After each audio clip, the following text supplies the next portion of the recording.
Good morning, good morning. What's up, guys? It's 5:40 in the morning. Sharif Peoples, full-time truck driver, part-time real estate investor. I want to talk to you guys tonight about 6 rules, 4 things you must know when talking to a motivated seller. Look, guys, it's important that you talk about price. You want to know what's the ARV before going in. You want to do your research on ARV, after repair value is what it's called, in order to find out your MAO, your maximum allowable offer. It's important to know this going in before you even make that phone call. Knowing what your cost is, what you can't bid over, is so imperative because you don't work for you work for fix and flippers and buy and holders. That's something you must understand in this business. So again, price. How much do they want? How much do the seller want for the house? If they want, for example, if they want $125,000 for the home, and you did the after repair value and homes, let's say for $125,000, we're talking a 2-1 in the Connecticut area. You might want to bid knowing that the ARVs in that area are probably 150, 175 fixed up. You might want to go in at a low ball offer. So you're going to do 70% minus repairs. And all that is a simple formula that fix and flippers and some buy and holders go by. Buy and holders tend to go by cap rates. I'll do a video on cap rates another time. But your ARV minus repairs, minus what you want in your wholesale fee, is what your offer should be. And generally, once you find out what that maximum offer is, you generally want to go at least $5,000 under, so you have some room to leverage with the seller. Today's date. Doing a little bit of paperwork. I got a delivery to do in about 10 minutes. I got some paperwork to do, guys. I'm a truck driver, so making deliveries, doing paperwork, it's what I do.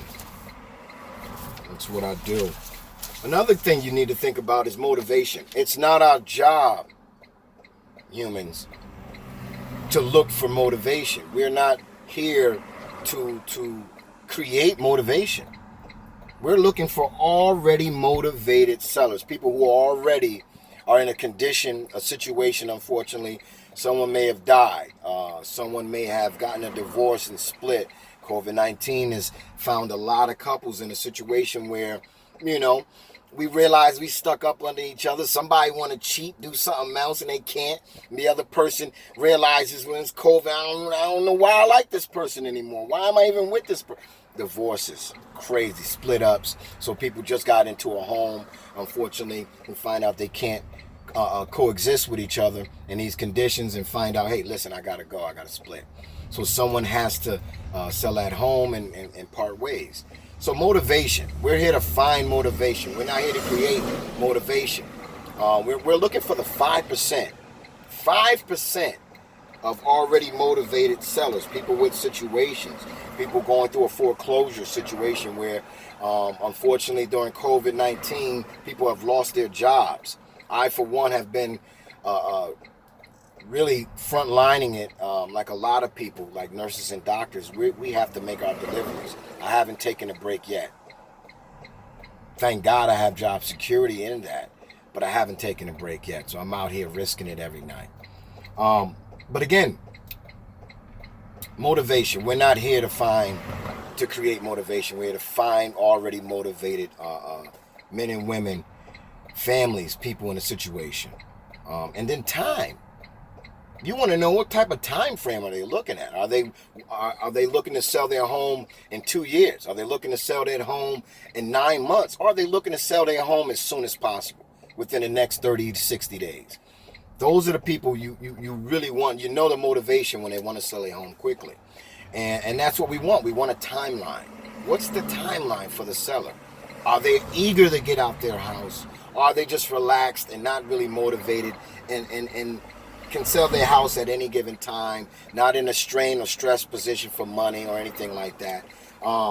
So that's another thing. You gotta find out what's the timeline. And another thing, and the most important thing, is condition. We need to know what the condition of the property is. Like most of you understand, you go on Zillow, you go on Redfin.com, Realtor.com, you find a lot of people taking very unprofessional pictures where a lot of those pictures are kind of nasty. I mean, you don't even get the whole, I can't see the bathroom. You didn't put a pic of the basement or the backyard in. You just got a front yard view, and then when I do a Google search of the actual property, when I do that Google thing where you look at the actual property and you see what's going on right then and there, you're like, oh man. So what you want to do, if you're virtually wholesaling, you got to have boots on the ground. There's just no ifs, ands about it. You got to have boots on the ground, because pictures are only going to tell you so much. And generally, you don't even waste your time till you get it under contract. Once you get it under contract, then you do all your due diligence. But before that, you want to give a ballpark. You want to get a ballpark analysis through questions. Mr. and Mrs. Seller, when was the last time you remodeled the kitchen, or when was the last time any work was done on the bathrooms, on the bedrooms? What's the structural condition? Has there ever been any electrical? Are there any electrical issues? The roof. What's going on with the condition of the roof? These are all important questions that will eventually, because we all give us an inch, we take a mile. When you ask an open-ended question on the phone, and you just shh, and you listen, because you have to. I mean, I love to talk, but I also have to listen, because sellers will give away the condition of the home if you ask the right question. They'll give it away. They'll let you know exactly what the condition is to a degree. But again, until you have it under contract, until you have equitable interest in that home, there's no need to do a large due diligence process. You do that when you have that thing locked up and under contract, right? Now we're going to get into clouding, how you cloud your contract on a later video, and protect yourself or protect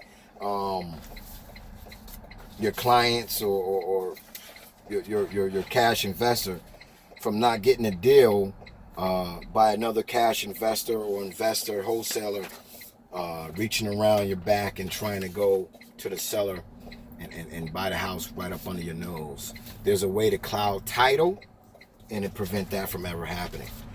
Again, my name is Sharif Peoples. Sharif, sharp investor, full-time tractor-trailer driver, part-time real estate investor. I'll be back. You guys have a good day, good evening, good night. It's all about generational wealth. Right? Follow me along my journey. I'm trying to go there and get mine. I'm sure you're trying to get yours. See you on the flip side.